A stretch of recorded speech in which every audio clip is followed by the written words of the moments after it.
নমস্কার, আমি শুভম ঘোষ।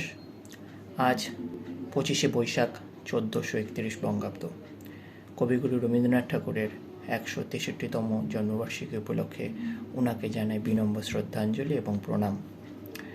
বিশ্বকবি রবীন্দ্রনাথ ঠাকুরের জন্মদিবস উপলক্ষে তারই লেখা একটি ছোট কবিতা আমি আবৃত্তি পাঠ করছি। কোনো ভুল ত্রুটি হলে ক্ষমা মার্জনা করবেন। কবিতার নাম তবু মনে রেখো।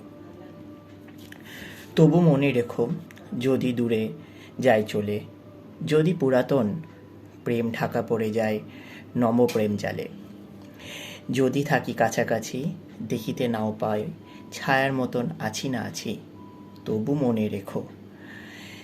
যদি জল আসে আখি পাতে, একদিন যদি খেলা থেমে যায় মধুরাতে, তবু মনে রেখো। একদিন যদি বাধা পড়ে কাগজ শারদ প্রাতে, তবু মনে রেখো। যদি পড়িয়া মনে ছল ছল জলে দেখা নাই তার নয়ন কোণে, তবু মনে রেখো। ধন্যবাদ। সকলে ভালো সুস্থ থাকবেন।